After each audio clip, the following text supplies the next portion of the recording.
Hola a todos y bienvenidos. Hoy vamos a sumergirnos en un análisis visual fascinante. Vamos a destapar las entrañas de la tecnología que nos rodea, desde los objetos más cotidianos que tenéis por casa hasta las enormes grúas que construyen nuestras ciudades. En el fondo, todo se reduce a unas pocas piezas fundamentales. Así que preparaos para esta guía visual sobre la mecánica de nuestro mundo. ¡Vamos allá! Y bueno, nuestra hoja de ruta de hoy va de lo micro a lo macro. Vamos a ver Tools of the Trade, Six Simple Machines, Building Complex Machines, Safety First, Inventions versus Discoveries y terminaremos con la Technological Timeline. Empezamos por la primera sección. Tools of the Trade, the Basics. A ver, antes de poder entender cómo funcionan las grandes máquinas, tenemos que conocer los instrumentos más básicos. Fijaos bien en estas herramientas, seguro que tenéis muchísimas de ellas por casa. En inglés, por ejemplo, vemos el spanner, que es nuestra llave inglesa de toda la vida, absolutamente fundamental para girar tuercas. Luego tenemos herramientas de corte y sujeción como los pliers, los alicates, que van genial para cortar cables o agarrar cosas pequeñas. Y por supuesto los clásicos, el martillo, el destornillador y el serrucho. Literalmente son la base de cualquier trabajo manual. Pasamos a la sección 2. Six Simple Machines, the Puzzle Pieces. Vale, aquí es donde la cosa se pone verdaderamente interesante. Vamos a hablar de lo que a mí me gusta llamar las piezas del rompecabezas de la tecnología moderna. Pero claro, ¿qué es exactamente una máquina simple? Pues, como veis, son dispositivos que tienen muy pocas partes móviles o a veces ninguna, y su magia reside en que hacen que el trabajo físico sea muchísimo más fácil al modificar el esfuerzo y la carga.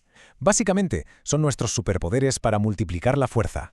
Fijaos en estas dos primeras. A la izquierda tenemos el Inclined Plane, el plano inclinado.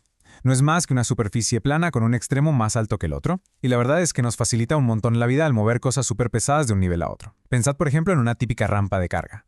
Y a la derecha está la cuña, o wedge. Si os fijáis bien, una cuña no es más que dos planos inclinados puestos espalda con espalda.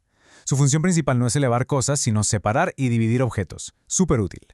Siguiendo con la lista, aquí tenemos dos más, el tornillo y la palanca. Lo fascinante del tornillo, o screw, es que en realidad es un plano inclinado que se ha enrollado alrededor de un cilindro. Lo usamos para mantener objetos unidos con una fuerza increíble. A su lado vemos la palanca, el lever. Es una barra larga que se mueve alrededor de un punto fijo. Ese punto fijo, el texto en inglés lo llama fulcrum, o sea, nuestro punto de apoyo. Gracias a este invento, levantar cargas que parecen imposibles es casi un juego de niños. Y bueno, para terminar con nuestras máquinas simples, tenemos la polea y la rueda con eje. La polea, el pulley, usa una rueda y una cuerda para cambiar la dirección de la fuerza. Esto nos ayuda una barbaridad a levantar cargas pesadas. Por otro lado, la rueda y el eje, el wheel and axle, consisten simplemente en una barra unida a una rueda. Su verdadero superpoder es reducir drásticamente la fricción, haciendo que mover objetos muy pesados sea un paseo. Section 3. Building Complex Machines. Putting it together. Vale, vamos a profundizar en esto, porque ya conocemos las piezas sueltas. Así que vamos a ver cómo, al juntarlas, creamos lo que llamamos máquinas complejas. Fijaos en estos objetos de uso cotidiano. Unas simples tijeras, scissors, son en realidad dos palancas unidas por un punto de apoyo, con hojas que hacen de cuñas. Una grapadora, la stapler, combina una palanca en el mango con las grapas que al final funcionan como cuñas. Pero ojo, mirad la bicicleta, es una obra maestra. Los pedales y los frenos son palancas, el manillar es otra palanca, las ruedas usan el sistema de rueda y eje, y los engranajes son básicamente poleas, todo trabajando en perfecta armonía. Y lo mismo pasa con las gigantescas grúas, que combinan palancas, poleas y ejes para construir nuestros enormes rascacielos. Es alucinante. Pasamos a la sección 4. Safety First. Gear Up. Aquí cambiamos un poquito el ritmo, porque claro, cuando interactuamos con máquinas hay algo que no podemos olvidar por nada del mundo, la seguridad. Estas son las 5 reglas de oro. 1. Pide ayuda a un adulto si la necesitas. 2. Lee las instrucciones con mucho cuidado antes de tocar nada. 3. Y esto es vital, mantente siempre alejado de las partes móviles. 4. Nada de jugar alrededor de las máquinas, que no son juguetes. Y 5. Usa siempre el equipo de protección adecuado. Y hablando de equipamiento, fijaos en nuestro trabajador de la imagen, equipado de pies a cabeza con su PPE, su equipo de protección personal. Vamos a repasar el vocabulario en inglés, ¿vale? Lleva su hard hat o casco de toda la vida para la cabeza, safety glasses o gafas de seguridad para los ojos y ear muffs u orejeras para el ruido. Tampoco falta el High Visibility Vest, el clásico chaleco reflectante, sus guantes para protegerse de cortes y unas buenas safety boots, las botas de seguridad. Está listo y 100% seguro para trabajar. Sección 5. Inventions versus Discoveries. The Impact. Ahora quiero que alejemos un poco el zoom de las tuercas y los engranajes y miremos el impacto real en nuestra historia. Os lanzo esta pregunta directa. ¿Invento o descubrimiento? Usamos estas palabras todo el rato, pero ¿sabríais decirme la diferencia exacta entre las dos? Venga, pensadlo un segundo.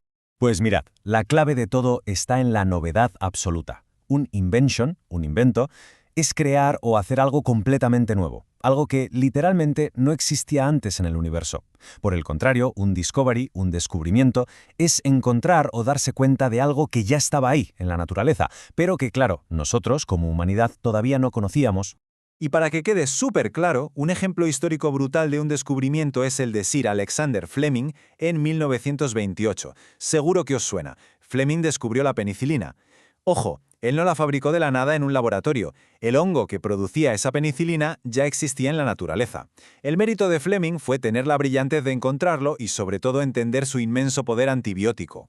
Pero por otro lado, los inventos nacen única y exclusivamente de la mente humana para crear algo inédito. En 1440, Johannes Gutenberg inventó la imprenta, la famosa printing press, revolucionando por completo cómo compartimos la información. O damos un salto de varios siglos y tenemos a mentes increíbles como la de la doctora Grace Hopper, que inventó el primer software de ordenador. Estos son ejemplos de creaciones puramente humanas, cogiendo conceptos y máquinas simples para hacer algo que no había existido nunca. Y llegamos a la sección 6, The Technological Timeline, Milestones. Entramos ya en la recta final de nuestra guía visual. Vamos a repasar una línea de tiempo con los verdaderos hitos tecnológicos, y esto ilustra de maravilla la explosión de creatividad que vivimos en el siglo XIX. Empezamos en 1817 con Carl von Drais inventando la primerísima bicicleta. Muy poquito después, en 1825, George Stephenson cambia para siempre el transporte con la locomotora de vapor. Luego la comunicación pega un salto de gigante. Samuel Morse patenta el prototipo del telégrafo en 1837 y Alexander Graham Bell hace exactamente lo mismo con el teléfono en 1875. Y rematamos este siglo de locura con Thomas Edison inventando la bombilla en el 79 y Carl Benz creando el primer automóvil en 1885. Es decir, puro progreso en marcha. Pasamos al siglo XX y como veréis el ritmo no para en absoluto. Los hermanos Lumière nos regalan la magia del cine en 1895. Los hermanos Wright conquistan los cielos con su aeroplano en 1903. Y ojo, que también surgen inventos cotidianos imprescindibles como los limpiaparabrisas, obra de Mary Anderson en 1908. En el 26, John Logie Bates inventa la televisión. Más adelante, en plena guerra, en 1942, Hedy Lamarr desarrolla un sistema de radioguía que fue absolutamente crucial para lo que hoy conocemos como Wi-Fi. Casi nada. Y finalmente damos el salto a la era digital en 1971, cuando John Blankenbaker inventa el primer ordenador personal, el Kenvac 1. Menudo viaje, ha sido increíble pasar de una simple palanca hasta llegar al ordenador personal. Para terminar este análisis, quiero que le deis unas vueltas a esto. ¿Qué máquinas simples componen vuestro dispositivo moderno favorito?